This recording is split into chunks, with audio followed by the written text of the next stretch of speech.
Hi there and welcome. My name is John Crowe. Welcome to Pro Chef Academy. So today I hope you really enjoyed the video that I've made for you.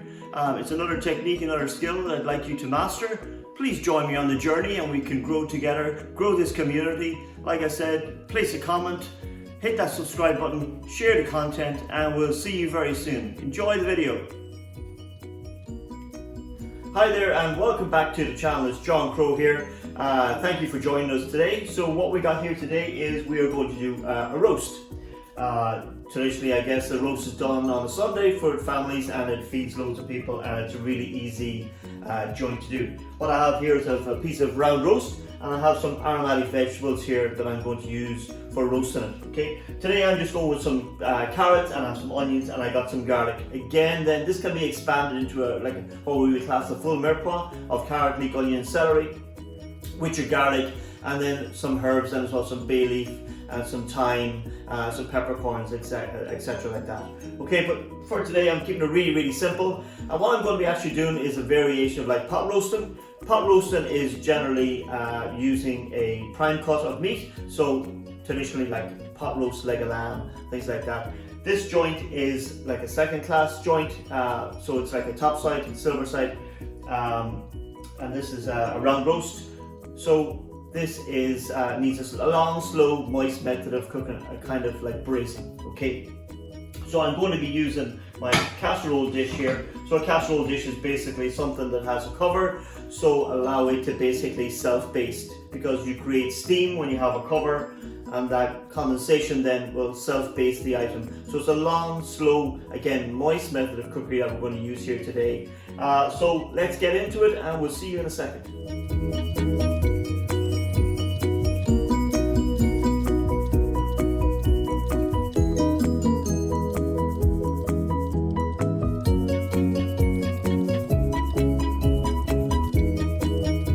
This is just to go over our ingredients here again. Here I actually have my casserole dish, so something with a tight fitting lid that is going to trap the steam and the condensation there. So it'll help self-baste, as I said. I have my joint and I have my vegetables here. So what we're going to be doing is we're going to be sealing off my meat, sealing off my mirepoix, my vegetables here, before to add flavour, so that Maillard effect there, creating that brown crust on the meat, creating that flavour there. And any liquor there as well that we use or is extracted or that comes out of the meat and the vegetables will help develop that amazing flavour into the liquor that we can go on and make our sauce and jus from at the very end there of the process. So like I said, we're going to seal this off and then we are going to get it in the oven and we'll come back as we're doing that process now in a second.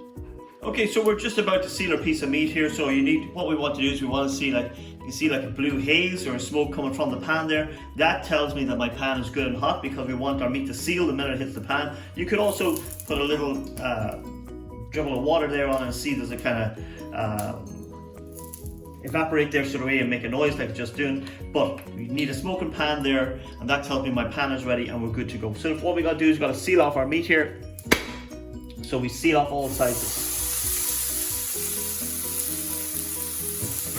I've also allowed my meat just to come to room temperature, just to take the chill out. It was in the fridge, took it out early this morning here, just as part of my pre-preparation. Just allow it to, like I said, take the chill out so it's not really cold, and that will help in the process of cooking then as well. Okay, because remember, and don't overload your pan. Okay, as well.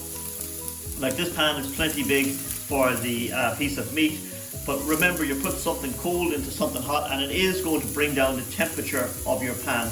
This is more so if you're making like stews and casseroles where you have to brown off your diced meat first. Don't overload the pan because otherwise you will bring the temperature of the pan down and you'll get this like all the liquid will be released by the meat because it isn't able to seal quick enough.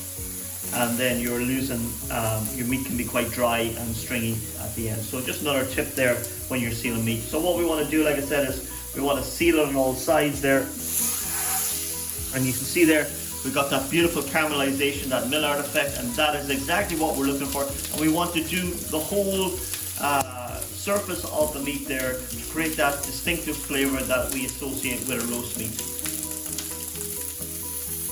As you can see here, we're continuing to seal our meat the whole way around. Just another tip, a piece of meat like this can also be larded or barded. What that means basically, you can either insert strips of fat into it, or you could also cover it in fat. You don't see that too much anymore, but it used to be a way of, because this meat, as you can see here, it's not a first-class roasting joint or a prime piece of meat. So generally, if you see like a sirloin steak or fillet steak, you will see marbling or traces of fat distributed through the flesh. You don't see that here. That's why it can be quite dry, and that's why normally we would have inserted strips of fat or covered it in some fat so as it cooked, that would render down and also keep the meat moist. So we just have to be aware of that as well. That's just another thing. I just wanted to show you that before I seal this end. So you could insert strips of fat right through that. You would need a larding needle to do that. Unfortunately, I don't have one here today, but you could also wrap it in some fat or even some parma ham or something like that.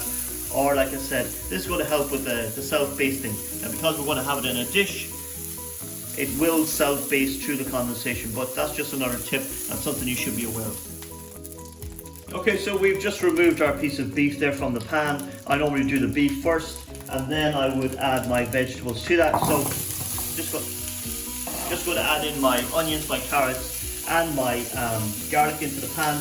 What I want to do with that is I just want to start to color those as well. Again, any fat that would have rendered down from the beef would be now in the pan, and that will help flavor our vegetables as well. Again, normally I would seal my piece of meat and then I would season it.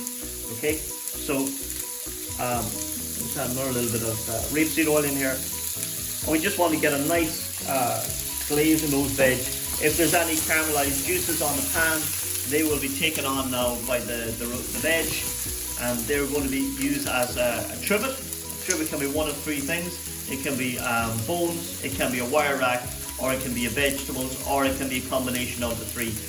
What that's going to do is it's just going to raise our piece of beef up so it's not in contact with the bottom of our casserole dish, and it also allows air to circulate there as we're cooking it. So, and also any juices that drip down will drip onto the vegetables, and that is creating a beautiful liquor that we will have at the end then when we are going to make our sauce. So just colouring these off here, trying to get a nice roast caramelized flavour on our veg. Like I said, I'm just using, I've left the garlic whole here as well, so it's easy, and the carrots, I've kind of left them all whole here, so they're going to be easy to pick out because they're only going to be used as part of an aromat, part of a flavouring for the dish, helping to create the liquor that we're going to have at the end of our dish. Okay, so we have sealed off our beef here. We've put our mirepoix underneath. We're ready for the oven here. I've also added just some water here. You could use stock as well if you wanted like a beef stock or something like that, or a mixture of beef stock and red wine. But I'm just going to go with water here. So this is ready here for the oven here. Like I said, it's just a matter of putting my lid on, my tight fitting lid, and it's ready for the oven. So we're going to give this about 2.5 to 3 hours. And then we'll come back. We're cooking at a low temperature. I'm going to cook it about, say, 165, and then we're going to come back to that there in a second. So we'll see you very soon again. Okay, so we've just removed our roast, our top roast. As you can see, it's had about 3.5 hours there now. I've been basting it then every probably half hour there as well. So you can see I have some beautiful liquor there as well, and I've just been pouring that over it as well, just to kind of self-baste it. Like I said, that's a beautiful piece of meat there. Now what I'm going to do is, I've just taken it out of the oven, like I said. I have my roasted root veg. You could serve those as well. You know, I've left them while I left them whole, the onions in quarters and the carrots just like that. You know, you can serve them along with it as you carve it up. You have some beautiful juices there now that will help create just an amazing gravy there to go with that. Like I said, I'm going to pop the cover back on. I'm just going to let it sit for about half an hour. So there we have how to make the most sensational, the most amazing top roast. Like I said, it's cooked really slowly there, about 3.5 hours at about 160, 165 there in the oven. We sealed it off first, and that's going to be amazing. We're going to carve that now in a little while, and that's going to be absolutely fabulous. Thank you so much for watching this video here today. I hope you enjoyed it. Please like, subscribe and share it to the channel, and we'll have some more content coming soon. So thanks very much for watching, and we'll see you very soon. Take care.